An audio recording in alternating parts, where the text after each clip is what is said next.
It would seem we have finally entered mud and mosquito season here. That pit right there, that'll suck the boot right off your foot, so we're going to avoid that area. But things are slowly starting to dry up. The diesel looks a lot better with some paint on it. Still waiting to find 2 more cans to finish off the other side. All in all, some progress there. Everything is thawed out. Everything's ready to go. It's just, insurance costs money, so some of them are still sitting idle. Some observant viewers might notice that the Challenger is no longer in the carport. This is also the first time I'm seeing the car not caked in ice and frozen leaves or in the carport. When you can step back from something and take it all in at once, you can appreciate something more. Usually, being out in daylight doesn't do the Challenger a whole lot of favors, to be honest. But, this side looks half decent. We'll just do a quick walk around here. This quarter, kind of fucked, but not as fucked as the other side. The luggage rack, the trunk is probably the only, perfect panel on the car. It does have some good lines, though. Then we'll go down below here. You can see how that's fucked. The front of the rocker is kind of fucked. That fender's just sitting on there right now. It's not aligned or anything. You can see how the what remains of the floors is kind of fucked.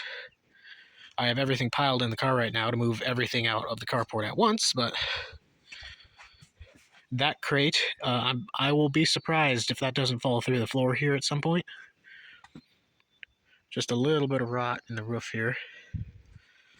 Again, plum crazy purple hood originally, which is kind of cool. And we'll go around front. I do really like this grille. That hood is, a little fucked, but it keeps the rain out. There's nothing in there to, keep dry, but details. Now, this side doesn't look near as okay-ish. This fender also needs to be aligned. The door is half okay. There's a dent right on the body line, of course, which kind of pisses me off, but what are you going to do? This quarter, though, yeah, there's probably 3-4 cans of Bondo on here alone, and whenever they were fixing this, they ignored this stress crack right here. You can just push this in and out, which is great for the glass. And we'll go around back here, step back. Yeah, it's kind of fucked. Still need to go get the taillights, but, all in all, I've seen people restore worse. They have this thing called skill, which I do not, but that's just details. And here's the Jeep 318, still sitting on the hoist. This thing is a pain in the ass to move around in the mud, I tell you. But, yeah, everything's pretty much just waiting for me to want to spend money on this piece of shit. All I need is a oil pan and pickup, but, I'm in Alaska, so they rape you on shipping. And I have a lot going on later this month that I'll probably just wait to make that purchase for a hot minute. Now, if you saw the quick video I put out, I don't know, a week ago or so on the 38 here, we did get the original Stowbolt 6 to free up. I did probably 6 or 7 full revolutions there. It doesn't seem all that bad, so I ordered a gasket kit for the engine. That got here the other day. So the end goal is to get the 38 in the carport so I can start reassembling this, regardless of the weather, because we're getting into that point of the year where it's nobody knows what the fuck it's going to do. So in about a week, that'll be going in the carport.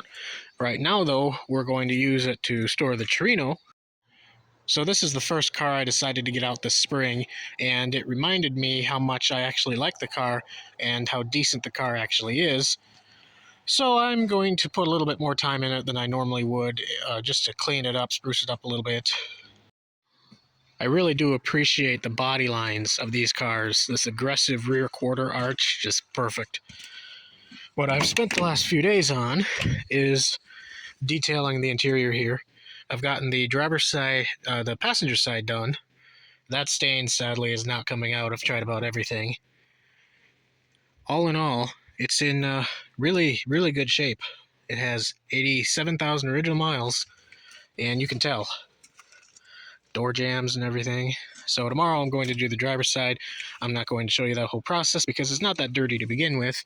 Now the Impala, we'll probably do a full detailing video on that because It's kind of scungy. I took the trunk mat out and treated the floors a bit. There was more surface rust than I was expecting. I don't have the keys with me to show you that right now. I might have a video clip I'll need to check.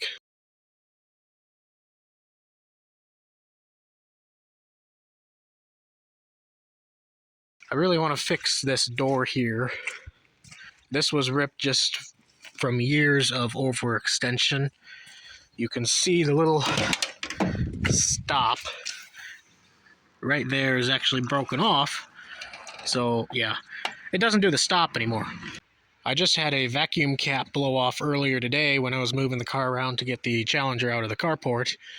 And then I realized that the other three were, just as bad. So I took the Torino down to the house so we could get the Challenger out of the carport. And one of these decided to blow off. And it's not going to focus because the phone sucks, but they're kind of cracked all the fuck. So that might be why it's not running ideal. And so I fixed that the incorrect way, with just some rubber line and a couple bolts. But it still runs a little rough at idle. And I was spraying, the brake clean around, and it looks like we have some leaks around the carburetor base.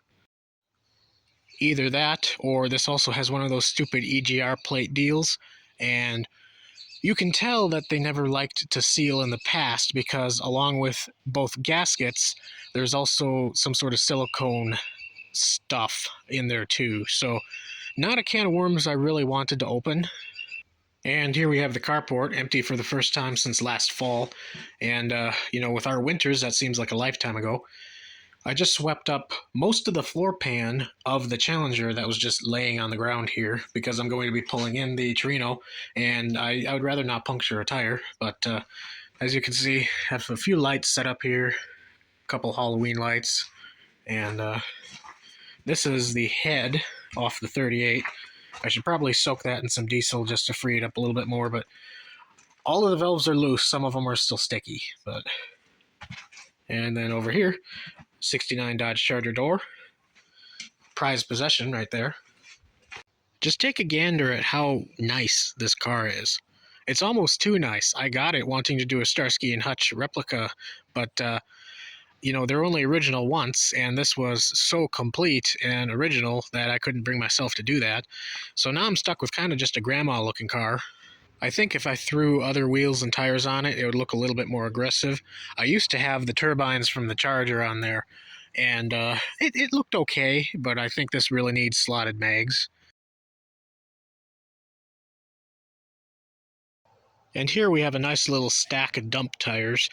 There's pretty much no tread left on them, but they are 16s and usable on the diesel, because what I still have on there are studded, and we're getting to the point of the year where the police might give a fuck about that instead of solving actual crime.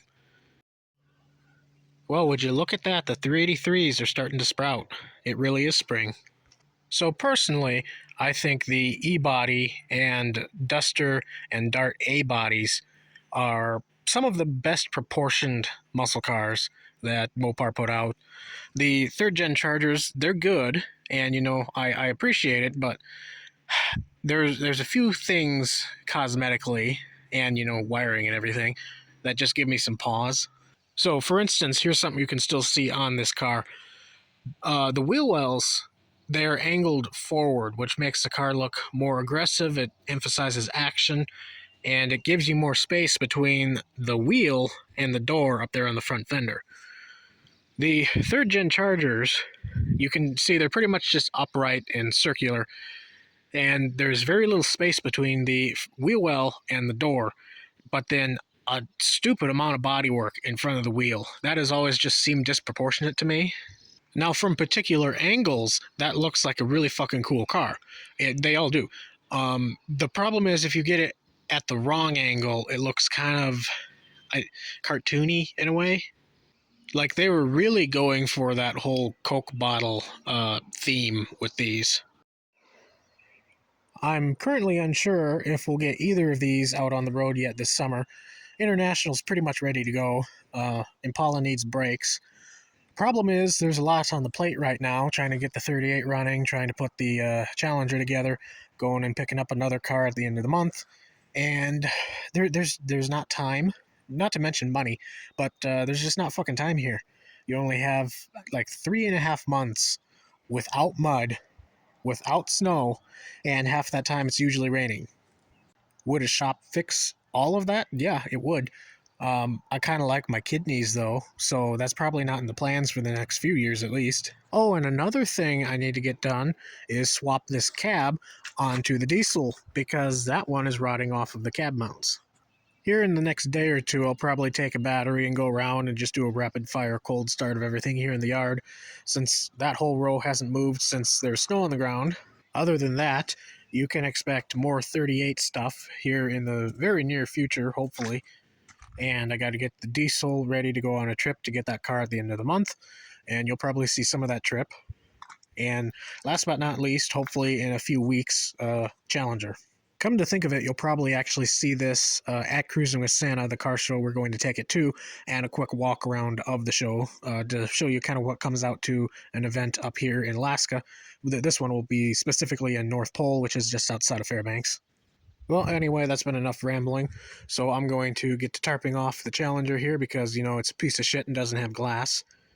Big thanks to everybody who's subscribed, everybody who gives watch time, everybody who likes and comments on videos. Much appreciated.